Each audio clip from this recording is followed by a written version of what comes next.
And on your behalf and on John Howard's behalf, I apologise for the way the government treated them.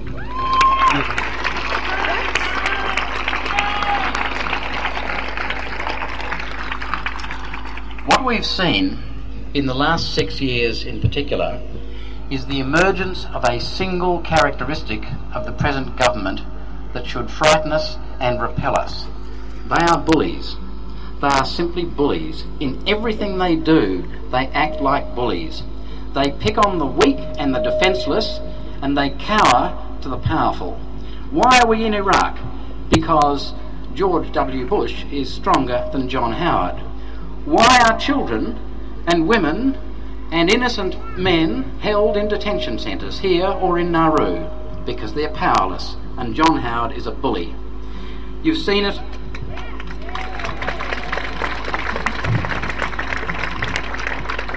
You've seen the calculated cruelty of Baxter, which has just last week been closed, at least for the time being. Baxter was announced by Philip Ruddock in the middle of 2002 as the family-friendly detention centre.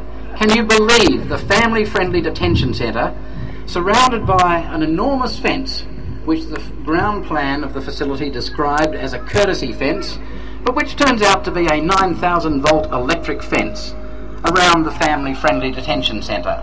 The family-friendly detention centre, purpose-built by this government, equipped with 13 solitary confinement cells in which people can be thrown without charge, without cause, without any process whatever, and be held there until their behaviour suits the private prison operators paid vast sums of money by our government to hold innocent people in detention. Don't worry, that's just ASIO.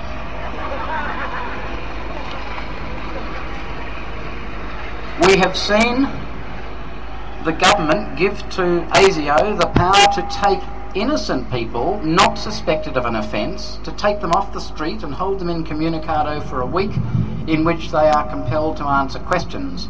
If they refuse to answer questions or don't answer them satisfactorily, they face 5 years jail. If they tell anyone where they went when they disappeared, they face 5 years jail. If a journalist publishes the fact that a person was disappeared by ASIO, they face 5 years jail. What about the powers that have been given to the federal police?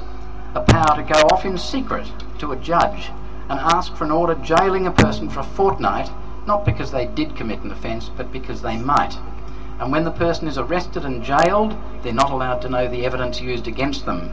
This is bullying tactics. You trash a person's life, and you don't let them have the material that would enable them to challenge the decision and point out the mistakes. Do they make mistakes? Well, think of Dr. Hanif.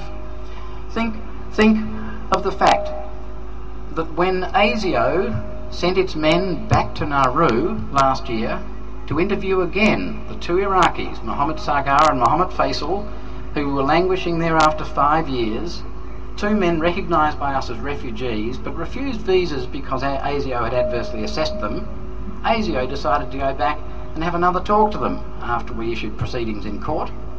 But they had to stop in Honiara for 24 hours because they'd forgotten to get themselves visas to go to Nauru. The conduct of the present government is the conduct of a bully, and you should never, ever lend your support to a bully. One other matter.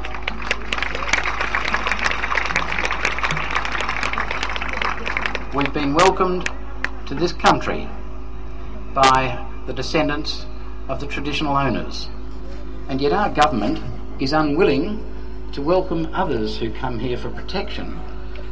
It refuses to welcome them here. A couple of weeks ago we got an important judgment over in Adelaide. It was a stolen generation case. There have been 2 other stolen generation cases and they both lost. This bloke was 13 months old when he was taken from his family. He got gastro. He was sent up to the Children's Hospital. The records show that a week later his gastro was fixed, and a week after that the Aborigines Department gave him away to a white family. They'd answered an advertisement offering Aboriginal babies for fostering. When his mum wrote in asking when he was coming home, they wrote back saying he's doing all right, but the doctors say he's not well enough to come home yet, and they prevented her for the next 8 years from finding out where he was. They did this knowing that they had received written legal advice from the Crown Solicitor saying they didn't have any legal power to take Aboriginal babies from their parents. Now, the judge decided the case, and he gave judgment in favour of the plaintiff, and he awarded over $500,000 damage. So that in itself is a great step forward in the process of reconciling ourselves to our own history. More importantly, and independent of the facts of Bruce's circumstances, is a finding in the judgment that in the 1950s, the level of scientific knowledge was that taking children from their parents would harm them. Not very surprising when you think about it, but all the science supported that finding. The judge also found that the science at the time, in the 1950s, said that taking a child from their parents should only ever be a matter of last resort, and that if it was done, it had to be done with extreme care. That's a finding which will be true in every case of the stolen generation, in every jurisdiction of this country.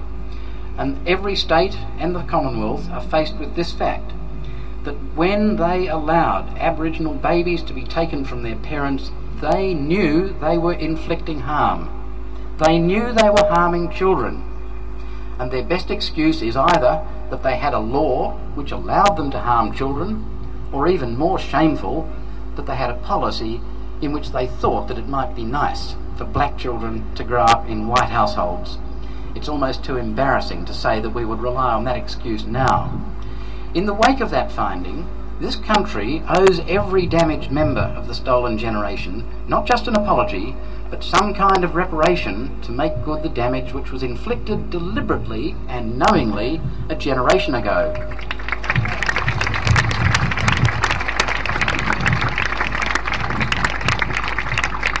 In the wake of that finding, that we have deliberately, knowingly harmed children, just like the finding of Heriot 3 years ago, that we have deliberately, knowingly harmed children in immigration detention, despite all of that, the government still refuses to acknowledge that anything wrong has been done or that any apology is necessary. That's the conduct of a real bully. And it's time for us to get strong and beat the bully out of the ring. For God's sake, hose them out. Thank you.